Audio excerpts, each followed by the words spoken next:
Hello friends, నమస్తే. నేను మీ Soujanya. Welcome back to Maitra's kitchen. ఈరోజు మన కిచెన్లో మా మమ్మీ చేసే most famous recipe double ka meetha ఎలా చేయాలో చూద్దాం.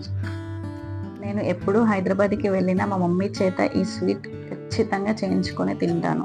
మళ్ళీ రిటర్న్ ముంబైకి వచ్చినప్పుడు కూడా ఒక బాక్స్ ఫుల్గా తెచ్చుకుంటాను. అంత ఇష్టం నాకు ఈ స్వీట్ అంటే.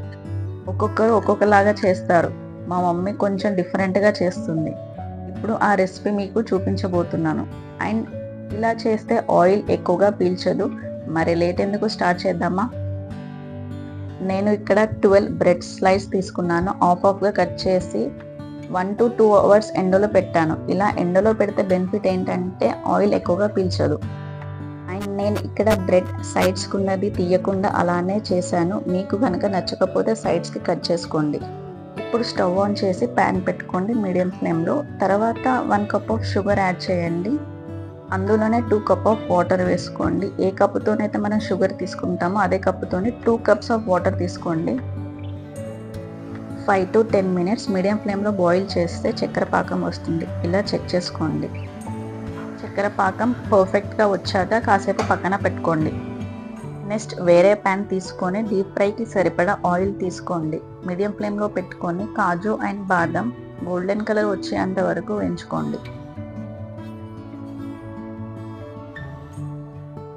తర్వాత ప్లేట్లోకి తీసుకోండి. ఇప్పుడు ఆయిల్ ఉన్న ప్యాన్లోనే 2 tablespoon నెయ్యి వేసుకొని హై ఫ్లేమ్లో పెట్టుకోండి. ఆయిల్ వేడెక్కాక మీడియం ఫ్లేమ్లో పెట్టి బ్రెడ్ స్లైసెస్ ఒక్కొక్కటిగా దాంట్లో వేసుకోండి. ప్యాన్లో ఎన్ని పడితే మ్యాక్సిమం అన్ని వేసేసుకొని గోల్డెన్ కలర్ వచ్చేంత వరకు ఫ్రై చేసుకోండి.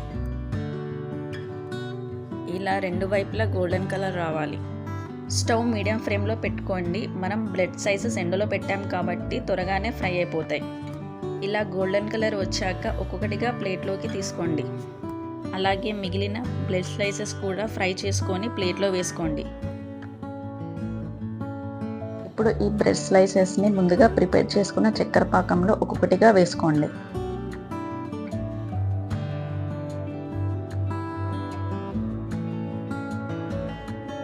నేను ఇక్కడ 4 to 5 స్లైసెస్ మాత్రమే చక్కెర పాకంలో వేసుకున్నాను. జస్ట్ 2 minutes తర్వాత ప్లేట్లోకి తీసుకోండి. ఇవి ఇలాగే తినవచ్చు అండ్ 3 to 4 days వరకు స్టోర్ చేసుకోవచ్చు.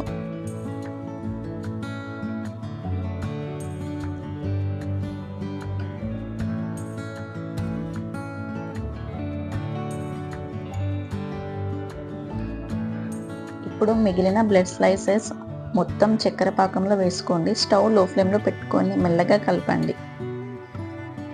పాకంలో బ్రెడ్ అబ్జర్వ్ చేసుకోవడానికి కొంచెం టైం పడుతుంది. మెల్లగా కలపండి. ఒక 2 minutes తర్వాత 1 cup ఆఫ్ మిల్క్ వేసుకోండి. పచ్చి పాలు తీసుకోకండి, కాగబెట్టిన పాలు మాత్రమే తీసుకోండి. కంటిన్యూగా ఒక 5 minutes కలుపుతూ ఉండాలి. బ్రెడ్ స్లైసెస్ మెల్ట్ అయ్యేంత వరకు మెల్లగా కలుపుతూ ఉండాలి. ఒక 5 minutes తర్వాత బ్రెడ్ స్లైసెస్ దాంట్లో మెల్ట్ అయ్యాక మళ్ళీ ఒక కప్ ఆఫ్ మిల్క్ వేసుకోండి.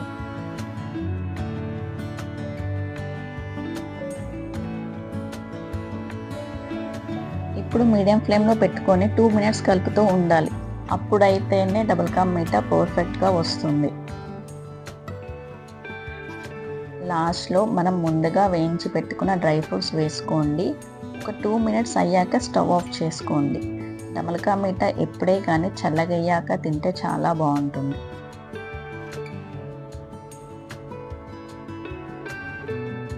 చల్లగయ్యాక సర్వ్ చేసుకోండి. అండ్ మీరు కూడా ఈ రెసిపీ ఇంట్లో చేసి ఎలా ఉందో కమెంట్ చేయండి. ఈ రెసిపీ నచ్చినట్టయితే మీ ఫ్రెండ్స్కి షేర్ చేయండి. ఇలాంటి మరి ఎన్నో రెసిపీల కోసం మన ఛానల్ని సబ్స్క్రైబ్ చేసుకోండి. పక్కనే ఉన్న బెల్ ఐకాన్ని ప్రెస్ చేయండి. Thank you for watching.